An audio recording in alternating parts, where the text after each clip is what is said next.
Rosh Hashana is here. It is happening. Nobody's canceling Rosh Hashana. We're all going to be prepared for it, hopefully. Rosh Hashana, what is it really about? The meals, the cuisines, the beautiful tablecloths. Who do you invite? Who do you not invite? Right? It's during such a busy time, and there's a reason why Rosh Hashana is during this very, very busy time. There's so much to focus on. Maybe you are adjusting back to work.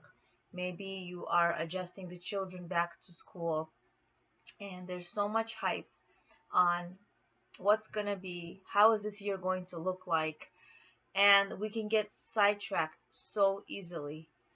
And the Yetzer Hara wants us to be busier than busy, being on automatic pilot, thinking about how much we need to get done.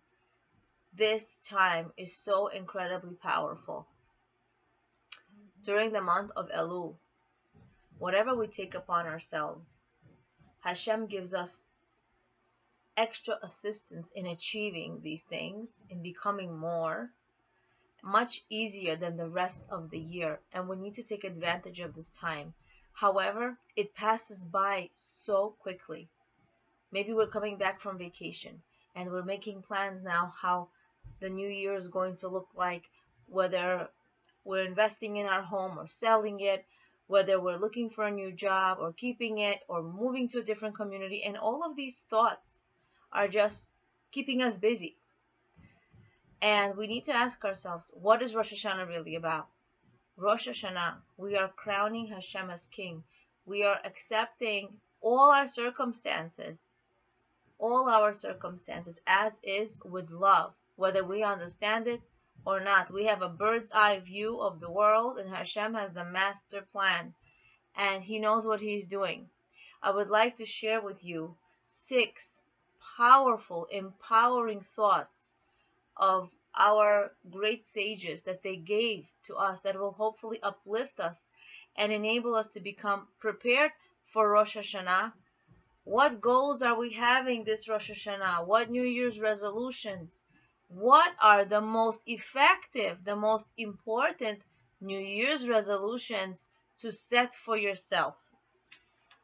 Okay, so I'm going to share with you 6 thoughts and then 1 practical tip on how to better prepare yourselves for the new year, B'ezrat Hashem, God willing. Okay. The Chafetz Chaim used to say, life is like a postcard, plan ahead. Life is like a postcard, plan ahead. He noticed one day that someone was writing a postcard, and his name was Rabbi Yisrael Meir Kagan. Someone was writing a postcard, and in the beginning, they're writing the postcard with big, leisurely letters. Soon after, as they reach to the end of the postcard, they realize they have so much more to say. And then they start writing smaller, and they realize they could have wrote so much more, and they didn't finish what they wanted to say to the person they're writing to. And he makes this analogy about life. We are born into this world. We're young, right? Young can be, in your definition, in your 30s, in your 40s, in your 50s, depending on your culture, depending on your view of life, right? Some people consider 60 young. Well, it doesn't matter. The whole point is that we're not forever young. We will leave this world. Hopefully, we'll leave this world when we're old. The whole point is that we need to make the most out of our life. Not to think we're going to live forever, because we're not going to live forever. Yet when we're young, we tend to lose track of time. And before it's just too late. Before it gets too late for us to realize life is so precious. Pack into your day, pack into your life, everything that you want to do, to be. Yes, we're not here to accomplish, we're here to be. Be proud of the life you're living. Don't wait till tomorrow. Do it now. Do it today. You don't know what tomorrow will bring. Tomorrow wasn't created yet. Yet we have people who worry about tomorrow. Tomorrow wasn't created yet. Live today. Make today the most that it can be. Okay, number 2. The Vilna Gaon said, Man's primary task in this world is to correct his midot. For if not, what purpose is life?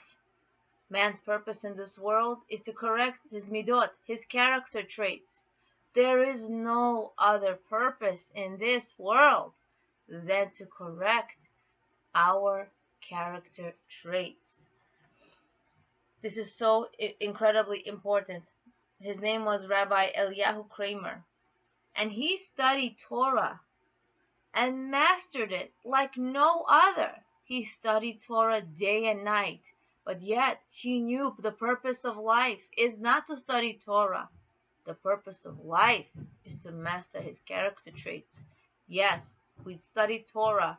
It's very important, but not for us to be honored and very learned and very scholarly and seek respect from people. Look how much they know. No, that's not it. It's not about knowledge being power. An empowered person is the one who has strong character traits. A strong person is one, as our sages say, is one who's strong in his character. That's a truly strong person, spiritually strong.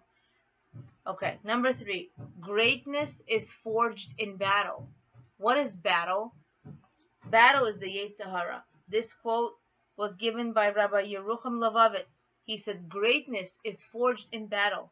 He quoted that the Chafetz Chaim had said that the personal development of all the Gedolim, of all the Torah giants, throughout all generations, was only through waging war, spiritual battles against their evil inclination, and ultimately emerging victorious. But I want to bring a point over here. The words all generations and only, right? Meaning only through waging war, spiritual battles, and all generations. It was for all generations. This challenge is present in all time periods. And only, meaning this is the only way. There's only one formula for greatness. A person is great when they overcome their Yetzer Hara, their evil inclination. Ultimately, the word ultimately is used, and ultimately emerging victorious. This shows that righteous people have many falls. Righteous people are not perfect. They're not born perfect. They're not righteous because their grandma was righteous or their grandpa, or they have a great dynasty before their name. A righteous person is one who gets up after each fall, right? We hear that the sages teach us tzaddikim, righteous people are righteous because they fall 7 times and they get back up. They get back up.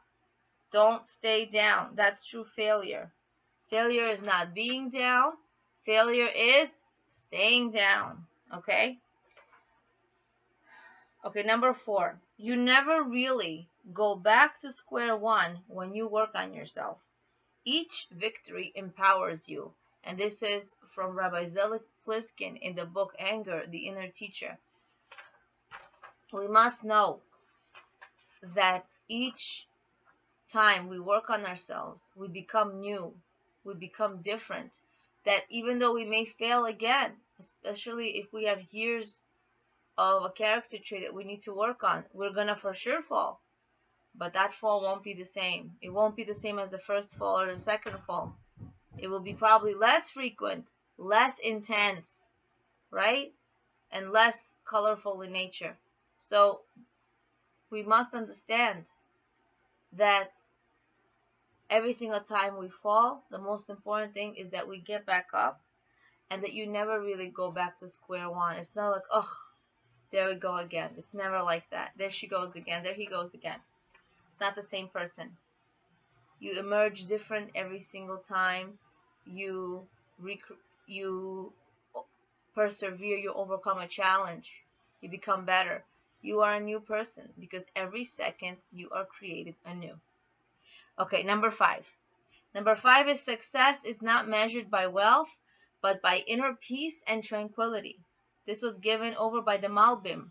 Again, success is not measured by wealth, but by inner peace and tranquility.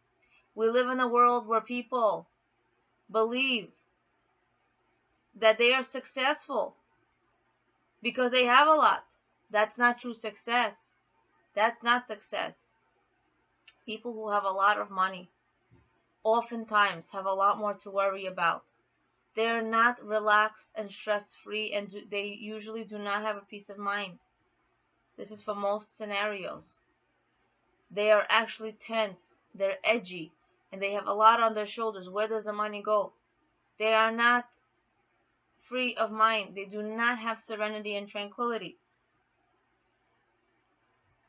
While the dream of great wealth is alluring, be careful, says the Malbim, what you wish for. He says too much money frequently turns from a blessing into a curse, causing unforeseen sorrow, stress, and strife. The Malbim was no stranger to turmoil in his turbulent rabbinic career. He was endangered by being a rabbi. It was challenging for him. Yet he persevered. But he knew that his success was not that he was a rabbi and he led many people. His success was his tranquility, was his serenity, that no matter what circumstances are thrown into his way, and he lived a very difficult life, he has a peace of mind. There was a serenity to him, a complete serenity that we all want, that we all aspire to have, worry-free, that Hashem has everything under control. We are in his hands, and our circumstances are in his hands.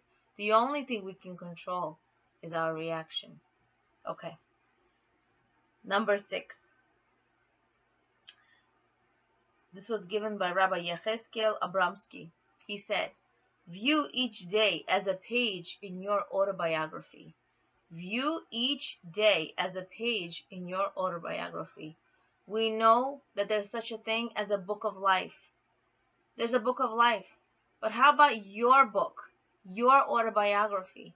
Every day a page in your life is completed. You live today. Let's live every day, at this day, starting from today, really to the fullest.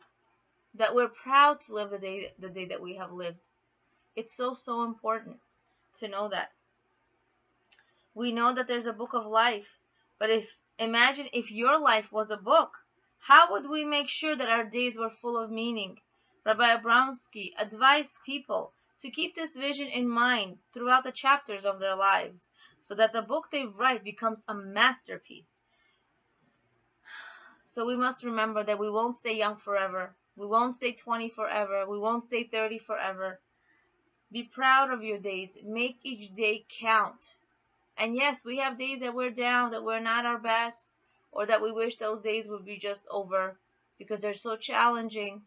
That's okay. You can still be serene and be challenged. You could still be serene and have so much going on. You could still be serene and tranquil because that's all in your mind. You can attain this amazing skill only through practice. Practice makes better, right? Practice makes you better. And I'm going to leave you with a practical tip on how to be your best. Every day, choose a time when you are alert, just for 3 minutes. Recount your day that you lived. Either it's the day before or that night, that day that you lived, and look at yourself in the mirror and recap your day either to a loved one or recap your day to someone who you're close to, like a friend, and tell them all about your day. Are you proud of the way you lived your day? Remember, if you're not proud of how you acted or what you said, it's really hard for yourself to look yourself in the mirror. However, even if you did something wrong and you genuinely apologized, you genuinely make a new start, that's also something to be proud of. Because not everyone has the quality of humility. It's a quality to be attained. It's a quality that's admired. Yes, we all make mistakes. However, it takes a strong person to apologize. It takes a strong person to make a new start. It takes a strong person to forgive yourself first, and only then can you forgive other people. And only then can you really respect Hashem. And I wish that we can all be written in the book of life. This is the book of life. Write yourself, inscribe yourself in the book of truly living. Right? You want to really live life. Life isn't about the materialistic pursuits that we sometimes go after just because, full throttle. We live in the physical world, yes, but not to make that our goal and priority. Make sure you're always growing as a person. Make sure you're always learning and being your best. And that's really what life is all about. That's why we're here. I hope these thoughts were helpful. They're given by Rabbi Moshe Bamberger in the book Great Jewish Inspiration. Leah Abramov, Being and Becoming. Awakening awareness of your greatness and potential.